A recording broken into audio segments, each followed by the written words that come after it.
The stagecoach rattled to a stop in front of the Silver Creek Saloon, dust swirling around its worn wooden wheels like a miniature tornado. Jake Morrison stood on the weathered boardwalk, his heart hammering against his ribs in a way that no gunfight had ever managed to provoke. He adjusted his hat, wiped his sweaty palms on his denim pants, and took a deep breath of the hot Texas air. Inside that coach was his future, a woman he had never met, a bride he had only corresponded with through carefully written letters over the past 6 months. Her name was Elizabeth Hartwell, and according to her letters, she was 23 years old, educated, and desperate enough to leave Boston for the uncertain life of a ranch wife in the Wild West. The coach door opened, and Jake caught his first glimpse of her. She was smaller than he had imagined, with dark chestnut hair pinned up beneath a modest traveling hat. Her dress was simple but well-made, the kind of practical garment a woman wore when she knew she was heading into a life of hard work. But it was her eyes that stopped him cold. Those wide, frightened eyes that darted around the unfamiliar street like a cornered animal searching for escape. She clutched a small carpetbag to her chest like a shield, her knuckles white against the worn fabric. When her gaze finally landed on him, he saw her swallow hard, her throat working visibly even from several feet away. Jake had seen that look before, in the eyes of wild horses about to be broken, in the faces of men facing down their first gunfight. It was pure, undiluted fear. He stepped forward slowly, removing his hat in what he hoped was a gentlemanly gesture. The late afternoon sun caught the dust motes between them, creating a golden haze that made the moment feel surreal, suspended in time. "Miss Hartwell." His voice came out rougher than he intended, gravelly from disuse. He cleared his throat. "I'm Jake Morrison." She nodded, a quick, jerky movement, but didn't speak. Her eyes traveled over him, taking in his 6-foot frame, his broad shoulders, the gun belt at his hip. He saw her flinch at the sight of the Colt revolver, and he cursed himself for not thinking to leave it at home. But a man didn't walk around Silver Creek unarmed, not if he valued his life. "Welcome to Texas," he said, trying to gentle his voice the way he did with skittish colts. "I hope your journey wasn't too difficult." "It was long," she managed, her voice barely above a whisper. She had a refined Eastern accent, the kind that marked her as educated, cultured. Everything he wasn't. An awkward silence stretched between them while the stagecoach driver hefted her trunk down from the roof. The few townspeople on the street had stopped to watch the show. Jake could feel their curious eyes, could hear the whispers already starting. Mail-order brides were common enough in these parts, but that didn't make the arrangement any less of a spectacle. "I've got a wagon just down the street," Jake said, gesturing vaguely. "The ranch is about an hour's ride from town. I figured we could head out now if you're ready. Or if you need some time, there's a boarding house where you could rest." "Now is fine," Elizabeth said quickly, too quickly.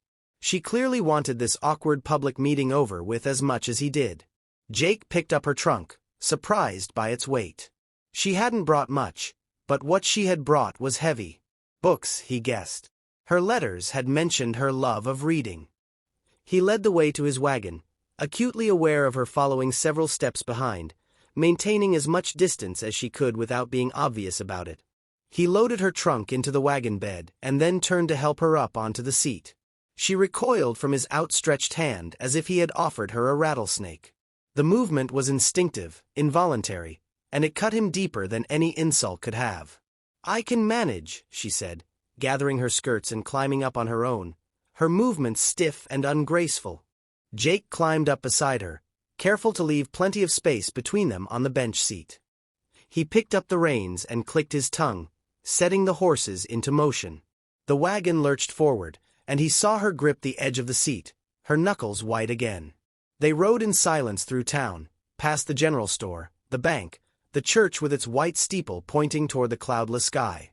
Jake wanted to say something, anything to ease the tension that hung between them like a physical weight, but every opening line that came to mind sounded stupid or presumptuous. It was only when they left the town behind, heading out into the open prairie with its endless vista of grass and sky, that he finally found his voice. "I know this isn't what you expected," he said, keeping his eyes on the road ahead. "I know I'm probably not what you expected. But I want you to know that you're safe with me, Elizabeth." I didn't bring you out here to hurt you or force anything on you. She didn't respond, but he could feel her eyes on him, studying his profile. I meant everything I wrote in those letters, he continued. I need a wife. Dete se trueno. The ranch is too much for one man to handle alone, and it gets mighty lonely out there with just the cattle and the coyotes for company. But I'm not looking for a slave or a victim. I'm looking for a partner. Someone to build a life with. Still silence.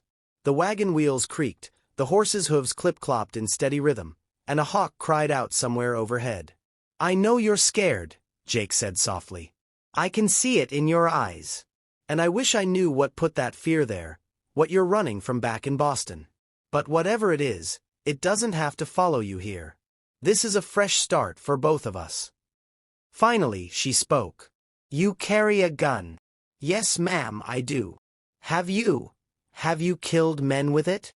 Jake's jaw tightened. It wasn't a question he liked to answer, but she deserved honesty. I have. 3 men, over the course of 12 years. 2 were trying to rustle my cattle. 1 was trying to kill me in a saloon fight I didn't start and didn't want. I'm not proud of it, but I'm not ashamed either. Sometimes a man has to protect what's his. He felt her stiffen beside him, and he could have kicked himself. What I mean is, he amended quickly, a man has to protect his land, his livelihood, and his family. I would never, Elizabeth, I would never use violence against a woman. Against you. My mother would rise from her grave and haunt me if I ever raised a hand to a lady. Men say many things, Elizabeth said quietly. They make promises they don't keep. There it was. A glimpse of what had put that fear in her eyes.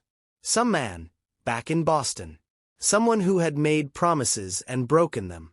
Someone who had hurt her badly enough that she was willing to travel halfway across the country to marry a stranger rather than stay where she was. I reckon they do, Jake agreed. And I can't prove myself to you with words. Words are cheap. But I can prove myself with time and actions. I can show you that I'm a man of my word. They crested a hill, and his ranch spread out before them in the valley below. It wasn't much to look at, just a modest house with a barn, a corral, and several outbuildings scattered across a few hundred acres of grassland. But it was his, earned with years of hard work and saved wages from his time as a ranch hand for other men. That's home, he said, and he couldn't quite keep the pride out of his voice. The house isn't fancy, but it's solid. I built most of it myself. 3 bedrooms, a good kitchen, a parlor with a fireplace for winter. There's a root cellar and a smokehouse. Creek runs along the south property line, never dries up even in the worst summers. Elizabeth stared at the homestead, and for the first time, he saw something other than fear in her eyes. Curiosity, perhaps. Or maybe just exhaustion. As they drew closer, Jake cleared his throat. I want to make something clear before we get there. I had the preacher in town ready to perform a ceremony today, but I'm thinking that's maybe moving too fast.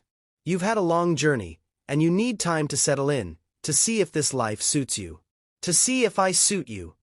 She turned to look at him, surprise evident on her face. What I'm saying is, you can have your own room. Take your time. We'll get to know each other proper-like, the way folks should before they marry. And if you decide you can't abide this life, or can't abide me, well, I'll buy you a ticket back to Boston. No questions asked. You would do that? Her voice was barely audible over the creak of the wagon. I would. I'm not in the business of keeping prisoners, Elizabeth. I want a willing wife or no wife at all. They pulled up in front of the house, and Jake set the brake. He hopped down and came around to help her, but she had already climbed down on her own, still refusing his assistance. He didn't push it. A dog came bounding around the corner of the house, a large black and white border collie with a feathery tail. Elizabeth gasped and stepped back, but the dog stopped a few feet away, tail wagging uncertainly. That's Ranger, Jake said. He's all bark and no bite. Ranger, sit. The dog obeyed immediately, still wagging his tail so hard his whole back end wiggled. He looks friendly enough, Elizabeth said cautiously. He is. Wouldn't hurt a fly unless that fly was threatening the chickens or the sheep. Jake smiled. You like dogs? I don't know. We weren't allowed to have pets in. She trailed off, catching herself. In the boarding house, Jake thought. Or the orphanage. Or wherever she had lived before coming here. He didn't press. He grabbed her trunk and carried it toward the house. Come on in. I'll show you around, and then I figure you'd probably like to rest and freshen up. I'm not much of a cook, but I can manage beans and cornbread for supper if that suits you. Elizabeth followed him into the house, and he watched her eyes take in the simple but clean interior. He had spent the last week scrubbing and tidying, wanting to make a good impression. The floors were swept, the windows washed, fresh curtains hung in the parlor. A vase of wildflowers sat on the kitchen table, already wilting in the heat but still colorful. It's nice, she said, and he thought she meant it. Your room is this way, Jake said, leading her down a short hallway. He pushed open the door to the largest of the 3 bedrooms. He had moved his own things into the smaller room across the hall. This room had a real bed with a decent mattress, a wardrobe, a washstand with a pitcher and bowl, and a window that looked out over the prairie. I'll bring your trunk in here. There's water in the pitcher, and I'll heat some if you want a proper wash. The outhouse is out back, about 50 feet from the door. Chamber pot under the bed if you need it at night. Elizabeth stepped into the room, running her hand over the quilt on the bed. You said 3 bedrooms? That's right. This one's yours, mine's across the hall, and there's a smaller one at the end. 4. He felt his ears grow hot. For future use. Someday. Maybe. She looked at him then, really looked at him, and he saw some of the fear begin to recede from her eyes, replaced by something that might have been cautious hope. Thank you, she said softly. For giving me time. For not forcing things. Nothing to thank me for, Jake said gruffly. It's just the decent thing to do. He set her trunk down at the foot of the bed. I'll let you get settled. Come out to the kitchen when you're ready, and I'll get supper started. He turned to leave, but her voice stopped him at the door. Mr. Morrison? Jake. Please, just Jake. Jake, she repeated, testing the name. You said earlier. You said, Darlin, I don't bite. But you didn't finish the sentence. He turned back, a slow smile spreading across his face. It was the first real smile he had managed since she arrived, and he saw her blink in surprise at the transformation it brought to his weathered features. I was going to say, Darlin, I don't bite, unless you ask me real nice. He winked. But I figured that might scare you even more, so I swallowed the rest. For a moment, she just stared at him. Then, to his absolute amazement, the corner of her mouth twitched. It wasn't quite a smile, but it was close. It was a start. That would have been inappropriate, she said, but there was the faintest hint of humor in her voice. Yes, ma'am, it surely would have been. Jake touched the brim of his hat. I'll leave you to your privacy now. Welcome home, Elizabeth. As he walked back to the kitchen, Jake Morrison allowed himself a small spark of hope. She was scared, yes. Damaged, certainly. But she was here, and she was trying, and that was more than he had dared to expect. Rome wasn't built in a day, his mother used to say, and neither was trust. But given time, patience, and a whole lot of gentle care, maybe they could build something real out of this arrangement. Maybe they could build a life worth living, together. Outside the window, the sun was beginning to set, painting the prairie in shades of gold and amber.